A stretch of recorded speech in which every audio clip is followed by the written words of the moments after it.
The galaxy had always been a place of intricacies, alliances, power struggles, and unwritten codes.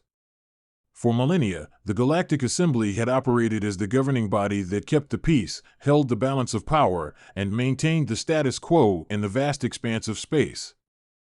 Despite the vastness of the universe, the galaxy's various species and empires were used to a certain rhythm of life, diplomacy, occasional skirmishes, cold wars, and fleeting moments of peace, but all within a framework of mutual respect. That was, of course, until humanity entered the picture. When the Terran Confederation first made contact with the Galactic Assembly, there was skepticism. Earth, a planet once considered insignificant in the grand sweep of galactic history, had made an unprecedented rise to power. At first, their entry into galactic affairs was met with mild curiosity and some concern. Humanity had proven capable of remarkable feats, technology, warfare, and a resilience that had allowed them to survive against all odds. However, the galaxy had underestimated them. Humanity wasn't interested in fitting into the established norms of the galaxy. They weren't there to play by the rules. They were there to reshape the rules, to carve out their own destiny. And, as history was about to prove, humanity wasn't afraid to break anything that stood in their way. It began, as many stories do, with a single tragic incident. The Korak Empire, one of the largest and most feared empires in the galaxy, had been a persistent thorn in the side of the Galactic Assembly. Known for their brutal tactics, totalitarian rule, and the systematic subjugation of conquered species, the Korak had always been a power to be reckoned with. Their people, massive, towering creatures of muscle and bone, had subjugated hundreds of worlds in their century-long quest for dominance. The Galactic Assembly had tried, and failed, to negotiate with them countless times, but the Korak had no interest in diplomacy. They believed in strength, a philosophy that often led to violent crackdowns on anyone they considered weak. Humanity had initially chosen to stay clear of the Korak Empire's expansionist ambitions, focusing instead on securing their borders and expanding their own influence. But everything changed when the Korak Empire made a critical mistake. The Korak, for reasons that remained largely obscure, had taken a small human colony in agricultural world called Svetka as part of their efforts to expand their territory into the outer rim of the galaxy. The humans of Svetka had been peaceful, living simple lives, contributing to the galactic economy with their agricultural exports. There had been no reason for the Korak to target them, but as with many conquests, it was a matter of perceived power and a desire to enforce dominance. The Korak believed that even a small human colony could be used as an example to show the galaxy their might. What the Korak didn't realize was that Svetka was no ordinary colony. Though unassuming in appearance, Svetka had become a vital hub for human diplomacy and trade in the region, a connection point between Earth and various other fledgling civilizations. The Terran Confederation had invested heavily in the colony, both in terms of military presence and political capital. The colonists themselves were more than just farmers. They were soldiers, diplomats, and scientists who had been sent to secure the human foothold in the galaxy. When the Korak invaded Svetka, they didn't just attack a remote agricultural world. They struck a symbol of humanity's growing strength. And in doing so, they had provoked something far more dangerous than they realized. As the Korak began their brutal occupation of Svetka, the people of the colony sent an emergency distress signal to the Terran Confederation. Earth's response was immediate and decisive. A fleet of Terran warships, led by the legendary Admiral Cassandra Horn, was dispatched to the system with a singular mission: to retrieve the colonists and wipe out the Korak invaders. In a shocking display of military might, the Terran fleet overwhelmed the Korak's forces, disintegrating their space stations and obliterating their fleet in a matter of days. The Korak soldiers on Svetka were crushed under the weight of a human assault that was swift, relentless, and utterly unmerciful. Within hours, the Korak had been driven off the planet, their forces shattered and in disarray. Humanity's response had been brutal, but justified at least in their eyes. The Confederation had a policy: no human colony would be left behind. No enemy, no matter how powerful, would be allowed to harm the people of Earth and its allies without repercussions. The victory on Sveka, however, would soon be overshadowed by a broadcast that would change the course of galactic history. Just as the Terran fleet was securing the last of the Korak positions on the planet, the galaxy's collective attention was drawn to a broadcast, one that was sent out by the Korak Empire itself. It was a chilling display of their cruelty, a brutal execution carried out in the heart of their capital city, Korath. The broadcast was simple in its presentation, but the message was unmistakable. The Korak had captured 50,000 individuals from Sveka, including men, women, and children, and had publicly executed them as a punitive measure for humanity's actions. The executions were violent, gruesome, and intended to send a message to the galaxy: no one could defy the Korak without suffering horrific consequences. The video showed the terrified faces of the colonists as they were forced to kneel before a massive pit, surrounded by Korak soldiers, their weapons raised high. The footage was grainy and dark, but the terror in the colonists' eyes was clear. One by one, they were pushed into the pit, their bodies discarded like refuse, as the Korak soldiers stood above them, their forms towering and monstrous. The message was clear: we are untouchable. Across the galaxy, the broadcast reverberated like a shockwave. The Korak Empire had always been ruthless, but this horrifyingly public execution was a direct challenge to the entire galaxy, and especially to humanity. It was as if the Korak were daring the Terran Confederation to respond. They had made a grave mistake. Admiral Cassandra Horn, upon receiving the broadcast, did not hesitate. She immediately ordered the assembly of a special diplomatic delegation, one that would carry a simple, yet profound message to the Korak Empire. The diplomat chosen to represent humanity was Ambassador Lena Rook, a woman known for her calm demeanor, razor-sharp intellect, and unwavering commitment to the ideals of justice and fairness. Though she was a diplomat by training, Ambassador Rook had long been a staunch advocate for humanity's right to defend its citizens, and she had risen through the ranks by advocating for aggressive diplomacy when peace failed. Ambassador Rook's message was clear: justice. Her request was simple: the Korak Empire had committed an atrocity. They had violated every basic tenet of galactic law and had slaughtered innocent civilians. They would be held accountable, and the Terran Confederation would demand retribution for every single life lost. In the heart of the Korak Empire, in their opulent throne room, Ambassador Rook stood before the Emperor himself, Emperor Korathak, a towering figure whose body was covered in spiked, thick armor. The Korak Empire had always ruled through fear, but even the Emperor could feel the weight of the tension in the room. The broadcast had been seen by every leader in the galaxy, and the implications of their actions were profound. Ambassador Rook began her speech, her voice cutting through the silence with an authority that matched the strength of her people. Emperor Korathak, she began, her tone unwavering. You have committed an unforgivable atrocity against humanity and against the laws of the galaxy. The brutal execution of 50,000 innocent civilians from Svetka was not a mere act of war. It was murder. The Korak Emperor sneered, his sharp teeth bared in an expression that was half amusement, half contempt. And what would you have us do, human? You dare come here, after attacking our people on our own soil, and demand justice?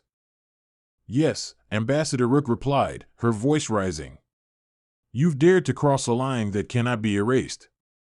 Your empire has murdered our people, and for that, you will pay. The Terran Confederation demands justice for every life taken.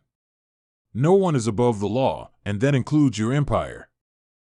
Korathak laughed, a low, guttural sound that rumbled through the room. You think the rest of the galaxy will support you? The galaxy will never side with you, human.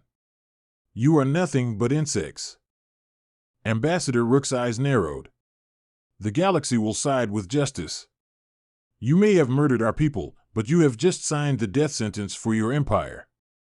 The Emperor's laugh faltered as he realized the gravity of the situation. The entire galaxy had seen the broadcast. The entire galaxy was watching now. The Terran Confederation had drawn a line in the sand, and they would not back down. Ambassador Rook's final words were chilling in their simplicity: the galaxy will not stand for this. The Terran Confederation will hold you accountable, and there will be no escape. The Korak Empire had thought they could erase humanity's presence in the galaxy. But they had just awakened a force far more powerful than they could have ever imagined. The Confederation would not rest until justice was served. The weight of Ambassador Lena Rook's words hung in the air, thick and heavy with consequence. The Korak Emperor, Korathak, had never been one to back down from a challenge, especially not from a human. But as Rook stood before him, unwavering in her resolve, he could feel a shift in the room, an undeniable pressure that began to creep into his bones. He had underestimated the humans. He had thought that their victories on the battlefield, though decisive, were just the result of technological prowess. He had thought their drive for justice was nothing more than bluster, the kind of empty posturing that weaker species often made in the face of their betters. But now, as Rook spoke, it was clear humanity was something different. They were a force unto themselves. "I have listened to your demands, Ambassador," Korathak sneered, his voice dripping with contempt. "But you misunderstand something fundamental. Your justice is meaningless to us.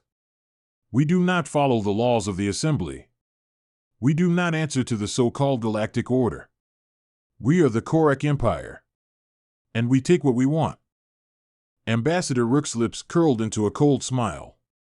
"And that's exactly why you're going to fall, Emperor. Because you've never learned the most important lesson of all. No one is invincible." The room grew tense. The Korak Emperor stared down at the human diplomat, who stood unmoved, unafraid. The throne room, adorned with barbaric splendor, felt small and claustrophobic under the weight of her confidence. Korathak's eyes flickered for a brief moment, as if searching for a weakness to exploit, but he found none. The human woman in front of him was no mere diplomat, she was a symbol of everything the Korak Empire had tried to erase from the galaxy. "Then you and your people are fools," Korathak snarled. "You have provoked a war you cannot win. The galaxy has already turned its back on you. What makes you think that your pitiful demands will change anything?" Ambassador Rook didn't flinch. "Because it's not just about the galaxy anymore. It's about humanity. We've stood in the face of extinction before, and we're still here. You've made a grave mistake, Korathak. You've underestimated us. And that's something the Korak Empire will soon regret." The Emperor's face twisted with rage. He rose from his throne, towering over the human diplomat. "You think your words will save you? No matter how many armies you bring to our doorstep, no matter how many planets you burn, you will never break us. We are the Korak." Ambassador Rook's eyes never left his. "We'll see about that." With that, she turned on her heel and exited the throne room, her confidence unwavering. She had said what needed to be said, but the real work, the real war, was just beginning. There would be no more diplomacy, no more offers of peace. The Korak Empire had sealed its fate the moment they had slaughtered the innocent civilians of Svetka. As Rook returned to the waiting Terran fleet, she knew that every word she'd spoken had been more than a threat, it had been a declaration. Humanity's resolve had been tested before, but this time there would be no compromise. There would be no negotiation. Justice would be served. The news of the broadcast of the execution of 50,000 innocent civilians had spread like wildfire across the galaxy. The galaxy was shocked, horrified by the brutality of the Korak's actions. It wasn't just the humans who were affected. The once loyal allies of the Korak Empire, the subjugated species they had oppressed for centuries, now found themselves questioning their allegiance to the tyrants. Whispers of rebellion began to stir in the corners of the galaxy. The Korak's brutality had backfired. In the months that followed the execution, the Terran Confederation mobilized. Every military resource, every fleet, every weapon at humanity's disposal was called into action. But it wasn't just the Terran military that prepared for war. The human spirit, that irrepressible, unyielding drive that had carried them through centuries of struggle, was now ignited across the galaxy. Every world, every colony, every diplomat who had ever been subjugated by the Korak Empire now rallied to the Terran banner. Humanity wasn't just avenging the deaths of Svetka's people, they were leading a galactic revolt. And the first step was to crush the Korak's most symbolic stronghold, Kor-ATH, the heart of their empire. Admiral Cassandra Horn, the brilliant tactician who had led the Terran Confederation to victory on Svetka, was put in charge of the operation to liberate Kor-ATH. Horn had always believed in one principle: fight smarter, not harder. The Korak had relied on brute strength and fear to maintain control. It was time to turn that against them. In the days leading up to the assault, the Terran fleet began to spread across the Korak-controlled territories, securing key systems and cutting off vital supply lines. The Korak Empire, for all its might, was slow to respond. They were used to dealing with primitive species, not the strategic brilliance of the humans. And it was this very underestimation that would lead to their undoing. The Terran Confederation's strategy was deceptively simple: sever the head of the beast, and the body will fall. Kor-ATH, with its massive spires and fortified defenses, had always been considered impregnable. But what the Korak didn't know was that the Terrans had already infiltrated their systems. Over the course of several months, human intelligence operatives had silently sabotaged the Korak's communications, planted disinformation, and disabled critical infrastructure. The Terran fleet, under Horn's direction, was poised for the final blow. The attack on Kor-ATH came swiftly, without warning, and with an intensity that the Korak Empire was wholly unprepared for. Horn had orchestrated a three-pronged assault. The first wave targeted the planet's orbital defense platforms, which were swiftly destroyed by the Terran fleet's advanced weaponry. The second wave involved covert infiltration teams, which descended on the planet's surface, disabling key military installations and neutralizing Korak forces before they even had a chance to react. And the third wave? It was a full-scale ground assault, led by Terran Marines and augmented with newly developed battlemechs, which tore through Kor-ATH's defenses like a knife through butter. The Korak, for the first time in centuries, were caught completely off guard.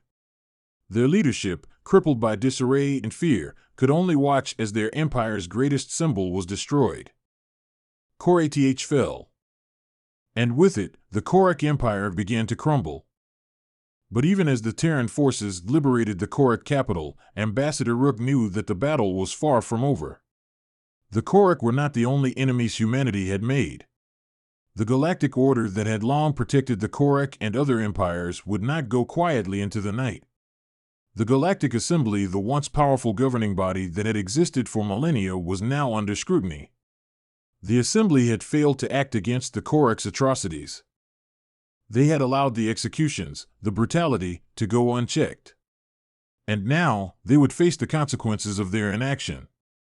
As Kor-ATH burned, the Terran Confederation issued an ultimatum to the Galactic Assembly: either stand with us, or be crushed beneath our boot. The choice was theirs. The galaxy had never seen anything like it. The following weeks were a whirlwind of political upheaval, military engagements, and shifting allegiances. Many of the smaller empires and independent worlds, long subjugated by the Korak's iron grip, now pledged their support to humanity. Some sought to negotiate with the Terran Confederation, offering their allegiance in exchange for protection and autonomy. Others, more stubborn, attempted to resist. But humanity was done negotiating. Admiral Horn's fleets continued their relentless march, liberating world after world, and crushing any resistance with overwhelming force. The Terran Confederation's reach extended farther with each passing day, and their message was clear: humanity would no longer be a footnote in galactic history. It was not about vengeance anymore. It was about justice. And the Korak, along with any who dared stand in humanity's way, would learn just how brutal that justice could be.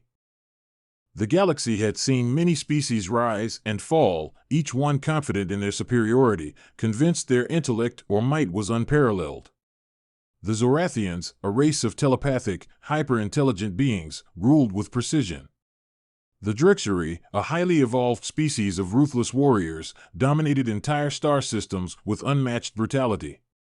The Eldrin, an ancient civilization whose technology was millennia ahead of any known race, looked down on all lesser species, their arrogance endless. But none of these beings, no matter how advanced or cunning, had ever accounted for one thing: humans. At first, the galactic powers saw Earth as a backwater, a blip in the farthest reaches of the galaxy, a planet that would either join the greater collective or be wiped out in the pursuit of resources. What they didn't know, what they could never have predicted, was that humanity was not like any other species they had ever encountered. Humans were not born with extraordinary powers, they didn't have superhuman intelligence, and their biology wasn't particularly remarkable. They weren't genetically modified or engineered by ancient gods. They weren't born with the instinctual drive to conquer galaxies, nor were they content to be docile. The Zorathians, with all their intellectual prowess, couldn't comprehend how a species that had only just begun to venture into the stars could have such an audacious sense of self-preservation. They watched in disbelief as humans faced overwhelming odds without flinching, without begging for mercy. And what truly baffled the galactic overlords was humanity's most defining trait, the ability to say no. It wasn't a polite refusal, nor a measured strategic withdrawal. It was defiant, arrogant, and brazen. Humans simply didn't care. And that terrified every empire, every faction, every race that had ever dominated the galaxy. The first encounter happened on the fringe world of Ethar, a planet so far from Earth that it would take years for human ships to even reach it. But, as always, humanity's curiosity got the better of them. The human settlers, mostly explorers and scientists, landed on the planet without knowing of the Drexery presence. The Drexery, known for their love of enslavement and conquest, saw the human colony as little more than another target for their ever-expanding empire. The humans, upon realizing the peril, did something unexpected. They didn't negotiate, didn't offer tribute, and didn't beg for mercy. Instead, they declared war, led by a commander who had barely seen 30 rotations of Earth's moon, but who had been trained in the ancient human arts of guerrilla warfare, tactics, and survival. The Drexery sent their fleets, confident that the human colony would fall before the might of their armada. What the Drexery hadn't anticipated was that humans didn't just fight wars, they adapted, innovated, and most terrifying of all, they had the audacity to ignore the rules of warfare. On Ethar, human forces didn't wait for the enemy to land. Instead, they hit first. They planted bombs on the Drexery ships while they were still in orbit. They hacked into their systems, turning their technology against them. The Drexery had the numbers, the strength, and the firepower, but they were outwitted and outgunned by a species that had only just begun to understand the stars.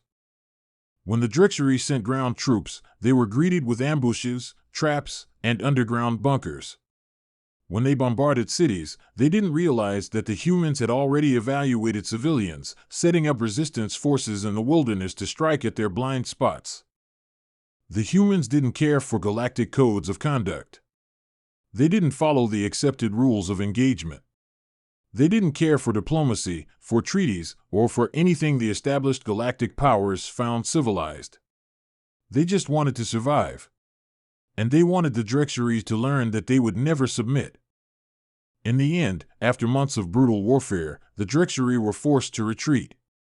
Their ships, crippled by human ingenuity, limped back to their homeworlds, and their forces on Ethar were obliterated. And the humans? They simply didn't give a damn. They celebrated, yes, but not with reverence or gratitude. They celebrated with laughter, with a kind of reckless joy that made their victory feel almost like an afterthought. They were humans. They didn't need the approval of any higher power. They didn't need the validation of the universe. They did it because they wanted to. But this was just the beginning. Word of the human victory spread quickly across the stars, but most of the galaxy dismissed it as a fluke. The Drexery were arrogant, they said. They underestimated the humans. But soon, humanity's reputation began to grow. They weren't just survivors, they were problem solvers, innovators, and improvisers. They thrived in the chaos that other races couldn't even fathom. Where other species relied on rigid structures, humans thrived in the disarray, breaking things apart only to build them better. Then came the Zorathians. The Zorathians, with their telepathic link and their unrelenting pursuit of knowledge, saw humanity's triumph over the Drexery as an anomaly. They thought to themselves, we'll educate them. We'll bring them into the fold. We will show them the superiority of intellect over violence. They sent emissaries to Earth, hoping to engage in diplomacy, to offer enlightenment. What they didn't understand was that humanity's greatest strength was not in its mind, but in its irreverence. Humans didn't worship knowledge. They didn't revere it the way the Zorathians did. When the Zorathians arrived, they expected awe and submission. They were met with a team of scientists, but not the kind they had envisioned. These humans were ordinary, no psionics, no telepathy. They were just brilliant minds with a curiosity that far outstripped their understanding. But what truly shocked the Zorathians was the way the humans responded to their attempts at controlling the conversation. The Zorathians spoke of their culture's intellectual supremacy. The humans asked about their philosophy, their history, and their greatest discoveries. When the Zorathians discussed the importance of preserving knowledge, one human scientist, a woman named Dr. Merrill Lark, simply shrugged and asked, "So, what's the point of all this if you can't even laugh at it?" The Zorathians didn't understand. Knowledge was sacred to them, but humans didn't care for sacred things. They saw it all as a challenge. "Your technology is impressive," Dr. Lark said, "but we can make better stuff if we feel like it." The audacity was staggering. The Zorathians attempted to teach humanity the finer points of telepathy, but when they entered the minds of humans, they found chaos, no mental order, no structure, no clarity. It was as if they had plunged into an infinite library where every book had its own ideas, its own narrative, and none of them made any sense. "Are we supposed to be impressed?" a human ambassador asked. "You've got mind control and fancy brain tricks, but you still haven't figured out how to make a decent sandwich." It was at this moment that the Zorathians realized the humans were not afraid. Not of their intellect, not of their power, not of their ancient wisdom. Humans, in all their disorganized, chaotic brilliance, had no respect for anything they didn't create themselves. And so the galactic powers, one by one, tried to make humanity submit. The Drexery tried again, but this time, humanity didn't even flinch. They fought back with even more brutal efficiency, until the Drexery were forced to sign treaties in exchange for their very survival. The Eldrin, ancient and proud, tried to overwhelm the humans with their vast technology. They sent fleets of starships, armed with weapons that could erase entire worlds.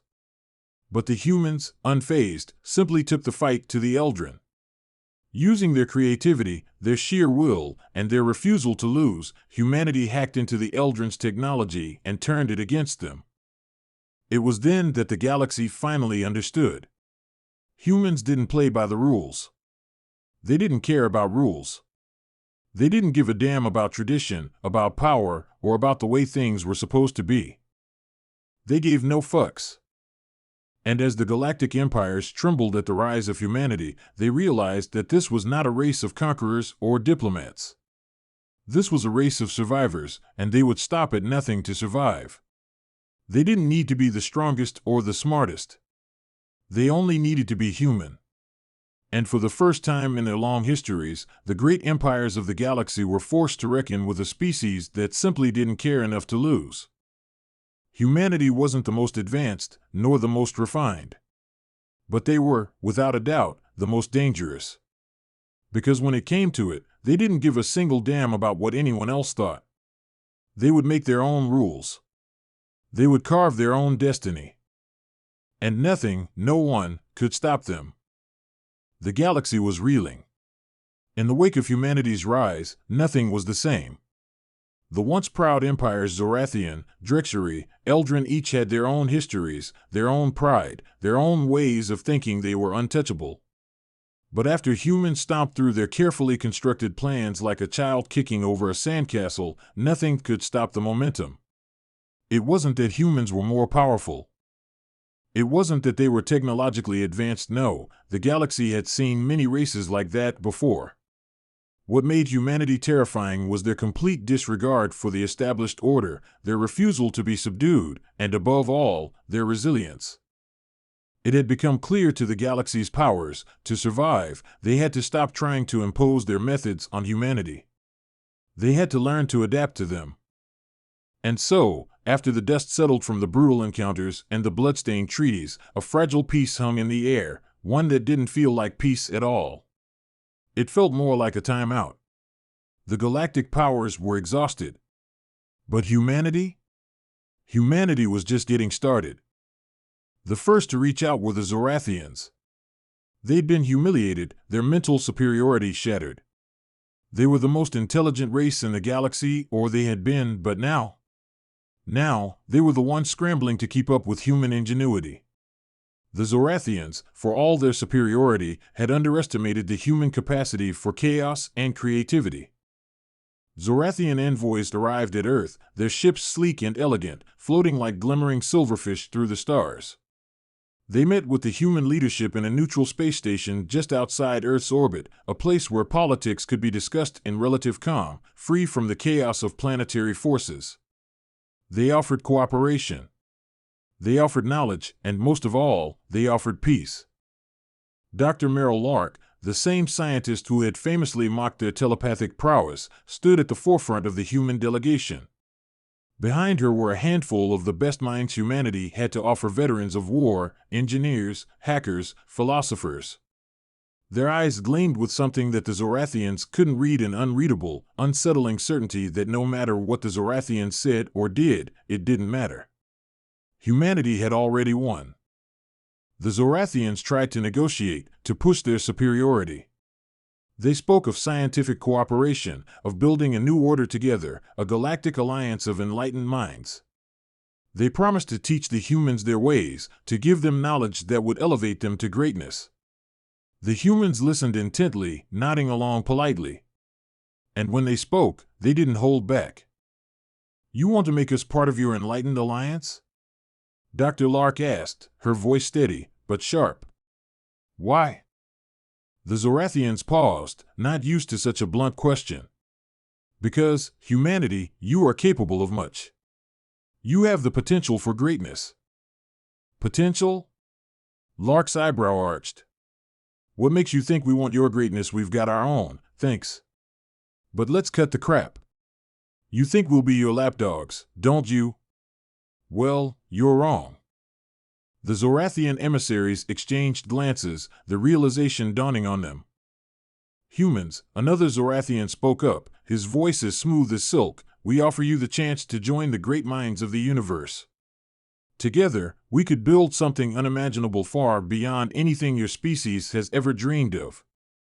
The human delegation was silent for a moment, then one of the engineers, a scrappy man named Jason Voss, leaned forward with a grin that would have made a predator proud.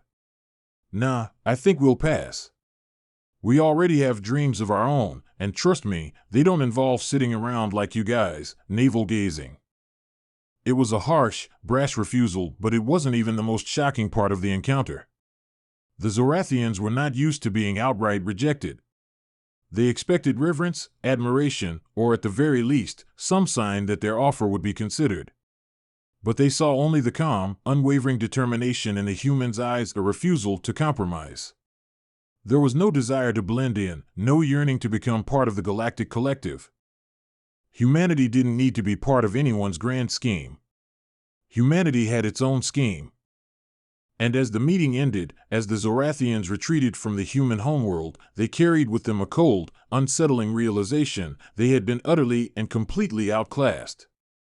But the Zorathians weren't the only ones who had taken notice of humanity's refusal to conform.